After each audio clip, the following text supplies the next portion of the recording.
यह कहानी एक ऐसे शहर की है जहां पर कभी सूरज नहीं निकलता। इस शहर में हमेशा अंधेरा रहता है। हर रात को 12 बजे इस शहर में रहने वाले हर एक इंसान की यादें पूरी तरह से खत्म हो जाती हैं। अगली सुबह जब वह उठता है तो उसे पिछला कुछ याद नहीं रहता। साथ ही शहर का पूरा स्ट्रक्चर भी बदल जाता है।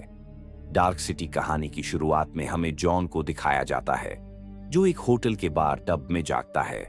उसे कुछ याद नहीं होता कि वह यहाँ पर कैसे आया या उसका नाम क्या है। दरअसल उसे एमनेसिया की बीमारी है, जिसमें इंसान सब कुछ भूल जाता है। जॉन अपने कपड़े पहनने के बाद सूटकेस को चेक करता है, जिसमें कार्ड होता है जिस पर शेल बीच लिखा है। और अब जॉन को अपने पास्ट के, अपने अतीत के कुछ ग्लिम्स याद आते हैं। और तभी वहां पर जो फोन होता है वो रिंग होता है। जॉन जब रिसीवर उठाता है तो दूसरी तरफ से एक डॉक्टर उसे बताता है कि एक फेल एक्सपेरिमेंट की वजह से तुम्हारी याददाश्त चली गई और अब कुछ लोग तुम्हें यहाँ पकड़ने के लिए आ रहे हैं, जिन्हें स्ट्रेंजर्स कहा जाता है। जॉन जल्द से जल्द होटल से निकलना चाहता है और तभी उसे कमरे में एक डेड बॉडी दिखती है, जिसे देखकर जॉन घबरा जाता है। उसे लगता है कि उसे उसी ने मारा है। और अब जब वह लॉबी में जाता है तो वहां पर जितना भी स्टाफ होता है वो सब का सब सो रहा होता है। जॉन को कुछ समझ नहीं आता कि यहाँ पर क्या हो रहा है। और तभी घड़ी में 12 बज जाते हैं। और जैसे ही घड़ी में 12 बजते हैं सब के सब जाग जाते हैं। जॉन को कुछ समझ नहीं आता कि ये सब क्या हो रहा है। जॉन होटल से निकल जाता है और अब स्ट्रेंजर्स जो कि होटल में पहुंच चुके हैं वो वहां के स्टाफ से जॉन के बारे में पूछते हैं, लेकिन उन्हें उसके बारे में कुछ पता नहीं होता। वहीं जॉन की वाइफ एमा को दिखाया जाता है, जो स्टेज पर परफॉर्म कर रही होती है। और जब उसकी परफॉर्मेंस खत्म हो जाती है, उसकी दोस्त उसे एक डॉक्टर का विजिटिंग कार्ड देती और बताती है कि यही डॉक्टर तुम्हारे हस्बैंड जॉन का इलाज कर रहे थे, वो तुमसे मिलना चाहते हैं। और अब उस कार्ड को लेकर वह डॉक्टर से मिलने के लिए उनके घर पहुंच जाती है, जहां डॉक्टर उसे बताते हैं कि जॉन की याददाश्त जा चुकी है। कुछ ऐसे लोग हैं जो जॉन को नुकसान पहुंचाना चाहते हैं। वह उसका पीछा कर रहे हैं। इसीलिए जॉन से जब भी तुम मिलो तो मुझे इन्फॉर्म करना। वहीं हमें होटल में दिखाया जाता है, जहां पर जॉन को डेड बॉडी दिखी थी। वहां पर अब पुलिस पहुंच चुकी है। पुलिस की बातों से पता चलता है कि 1 महीने में यह 6th मर्डर है। और अब क्योंकि जॉन यहां पर था, इसे पुलिस को लगता है कि जॉन ही कातिल है। वहीं एमा भी पुलिस स्टेशन पहुंच जाती है, क्योंकि वह जॉन के गायब होने की रिपोर्ट लिखवाना चाहती है। लेकिन जब इंस्पेक्टर को पता चलता है कि वह जॉन की वाइफ है, तो वह जॉन के बारे में उससे बहुत सारी बातें पूछते हैं। लेकिन उसे जॉन के बारे में बहुत कुछ नहीं पता होता, इसीलिए पुलिस उसे छोड़ देती है। वहीं जॉन को दिखाया जाता है, जो पूरे शहर में घूम रहा होता है। उसे अपने पास्ट के बारे में बहुत कम बातें याद हैं। और अब वो घूमते घूमते शेल बीच के सामने पहुंच जाता है, जिसका पोस्ट कार्ड उसने होटल में देखा था। जॉन उसके ऊपर चला जाता है। वहां पर स्ट्रेंजर्स आ जाते हैं, जिनके पास टेलीकाइनेसिस की पावर भी है, जिससे वह किसी के भी दिमाग को कंट्रोल कर सकते हैं। और जब वह अपनी टेलीकाइनेसिस की पावर को जॉन के ऊपर यूज करते हैं, तो उसका जॉन पर कोई असर नहीं होता। पर अब जॉन भी अपनी आंखों से, अपने दिमाग से टेलीकाइनेसिस पावर को इस्तेमाल करता है, जिससे वो स्ट्रेंजर जो उसके ऊपर टेलीकाइनेसिस कर रहा था वो मारा जाता है। ये देखकर बाकी के स्ट्रेंजर्स और खुद जॉन भी हैरान हो जाते हैं, क्योंकि जॉन को नहीं पता था कि उसके अंदर भी कोई पावर है। स्ट्रेंजर्स वहां से निकल जाते हैं, जिसके बाद वो अपने बेस में जाते हैं, जहां पर जितने भी स्ट्रेंजर्स होते हैं वो सब के सब परेशान होते हैं कि जॉन के पास टेलीकाइनेसिस की पावर कैसे आई। और जल्दी इन्हें समझ में आ जाता है कि जब ये जॉन के ऊपर एक्सपेरिमेंट कर रहे थे और वो एक्सपेरिमेंट फेल हो गया था, तो इनकी जो टेलीकाइनेसिस की पावर है वो जॉन के अंदर भी ट्रांसफर हो गई। यानी कि अब वह अपने दिमाग से किसी को भी कंट्रोल कर सकता है। वहीं जॉन, जिसे बार बार अपने पास्ट के फ्लैशबैक आ रहे होते हैं, वो उन फ्लैशबैक्स में अपने घर को देखता है और अपने घर पहुंच जाता है, जहां पर एमा उसे देखकर हैरान हो जाती है, क्योंकि वह पिछले 15 दिनों से गायब था। वह जॉन से पूछती है कि तुम 15 दिनों से कहां थे। जॉन कहता है कि मुझे कुछ याद नहीं है, जो मेरे वॉलेट के अंदर तुम्हारी फोटो और घर का एड्रेस मिला था। तुम्हारी फोटो देखने के बाद मैंने एज्यूम किया कि तुम मेरी वाइफ हो, इसीलिए मैं तुमसे मिलने के लिए आया हूं। और अब एमा उसे बताती है कि तुम्हारे ऊपर 6 लोगों के मर्डर का इल्जाम है, पुलिस तुम्हें ढूंढ रही है। अब जब ये दोनों की दोनों बातें कर रहे होते हैं, तभी वहां पर इंस्पेक्टर आ जाता है, जो जॉन को पकड़ने के लिए आया है। लेकिन जॉन यहां से भागने में कामयाब हो जाता है। वयम स्ट्रेंजर्स की एक मीटिंग को दिखाया जाता है, जिस मीटिंग में डॉक्टर भी होते हैं। दरअसल स्ट्रेंजर्स इंसान नहीं बल्कि एलियंस हैं। इनके बीच में सिर्फ एक ही इंसान है और वह है डॉक्टर। और अब स्ट्रेंजर्स का जो लीडर है वह भी यहाँ पर आता है। घड़ी में 12 बज जाते हैं, जिसके बाद वह अपनी मशीन को ट्यून करता है। और जैसे वो मशीन को ट्यून करता है, शहर का हर एक इंसान 5 मिनट के लिए सो जाता है। पर इसका जॉन के ऊपर कोई असर नहीं होता। अब भी वो जाग रहा है। वो सोए हुए लोगों को जगाने की कोशिश करता है, लेकिन कोई नहीं जागता। और अब पूरे शहर का जो आर्किटेक्चर होता है वह अपने आप भी बदलना शुरू हो जाता है।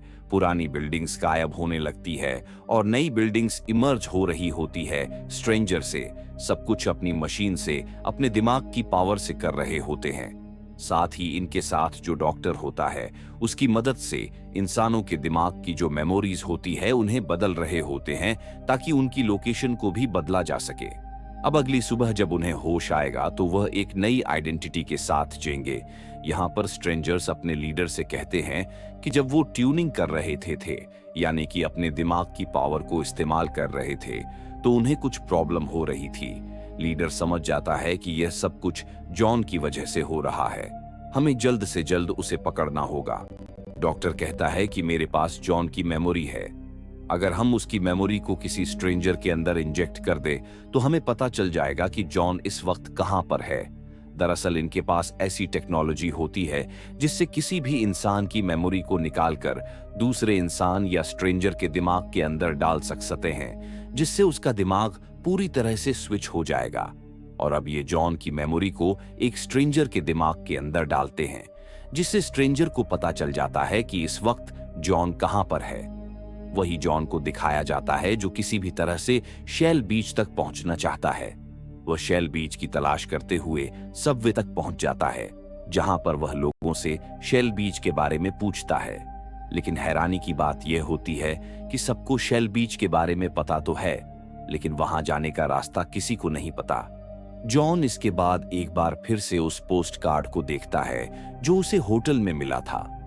उस पर लिखा होता है कि हैरिस एंड को फिशरीज, और अब के हैरिस के घर पहुंच जाता है। वहां जाकर उसे पता चलता है कि हैरिस उसके अंकल हैं।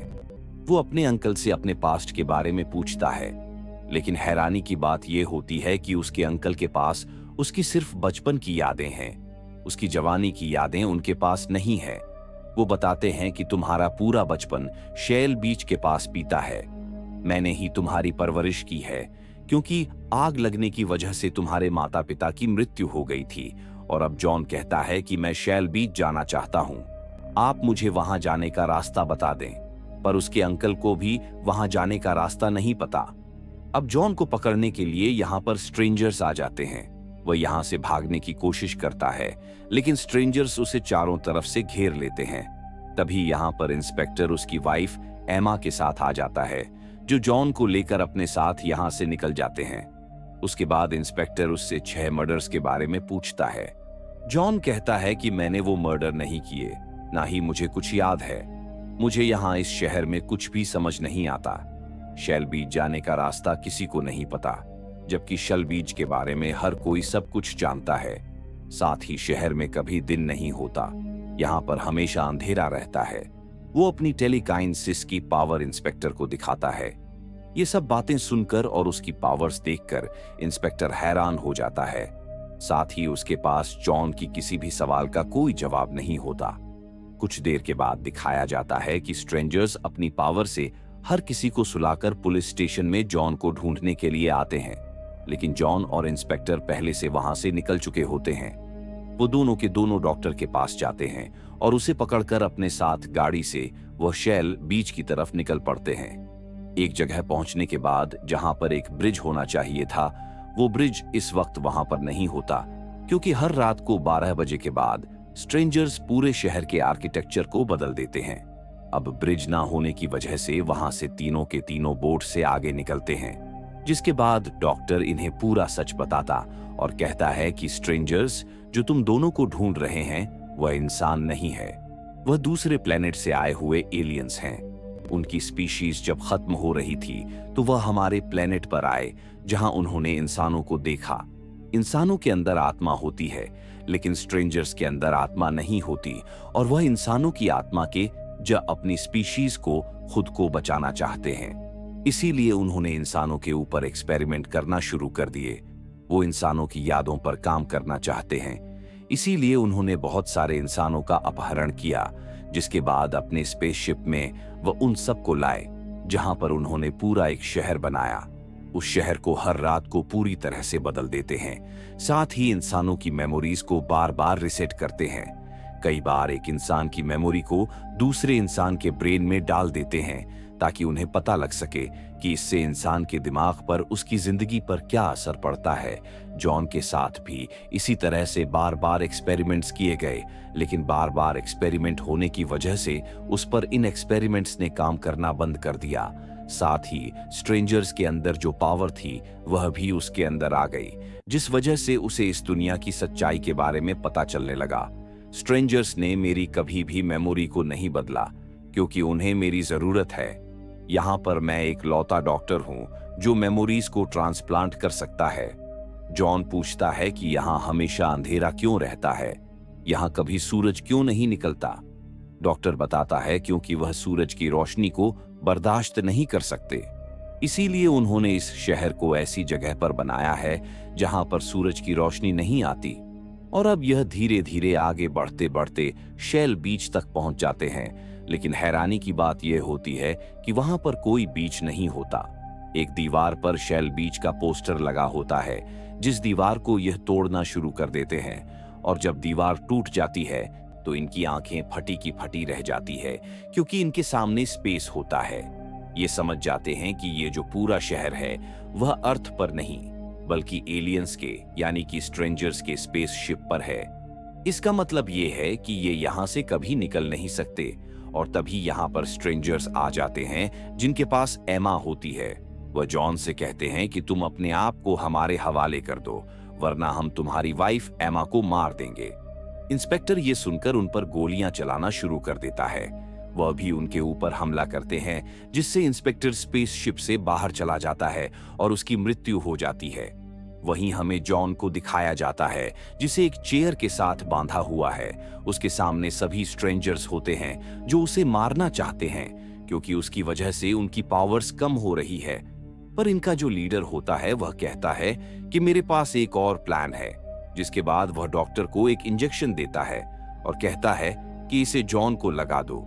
दरअसल इस इंजेक्शन के लगने के बाद उसकी आत्मा सभी स्ट्रेंजर्स के अंदर चली जाएगी, लेकिन डॉक्टर बड़ी चालाकी से उस इंजेक्शन को बदल देते हैं और जॉन को दूसरा इंजेक्शन लगा देते हैं, जिससे उसकी सारी याददाश्त वापस आ जाती है और उसके अंदर जो टेलीकाइनेसिस की पावर्स थी वह भी दुगनी हो जाती है। और अब जॉन उस पावर से सबके सब स्ट्रेंजर्स के ऊपर हमला करता है, जिससे कई सारे स्ट्रेंजर्स मारे जाते हैं।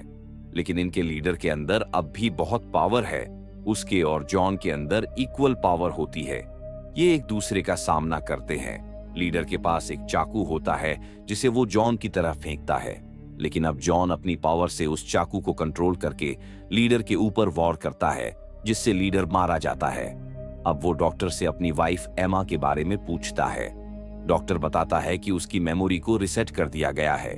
इसका मतलब ये है कि उसे अपने पास्ट की अब कोई बात याद नहीं है। उसे याद नहीं है कि तुम उसके हस्बैंड हो।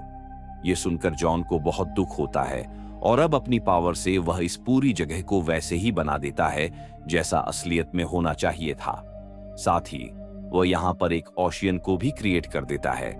साथ ही वह स्पेसशिप को ऐसी पोजीशन में ले जाता है जहां पर सूरज की रोशनी इस पर पड़ सकती है, यानी कि जिस तरह से अर्थ पर दिन और रात होती है उसी तरह से अब यहाँ पर भी होगी। कुछ दिनों के बाद वह एमा के पास जाता है, जो उसे अब नहीं जानती, क्योंकि उसकी सारी की सारी मेमोरीज खत्म हो चुकी है। वो एमा से कहता है कि मैं शेल बीच जाना चाहता हूँ। एमा कहती है कि मुझे भी शेल बीच जाना है और ये दोनों के दोनों शैल बीच के लिए निकल पड़ते हैं। शैल बीच वो जगह है जहां पर जॉन ने अपना पूरा बचपन बिताया था। एमा और जॉन की शैल बीच पर बहुत सारी यादें हैं, लेकिन अब एमा के साथ उसे एक नए रिश्ते को बनाना होगा। साथ ही इस पूरी जगह को अब जॉन खुद कंट्रोल करता है, क्योंकि वह यहाँ का सबसे पावरफुल इंसान है।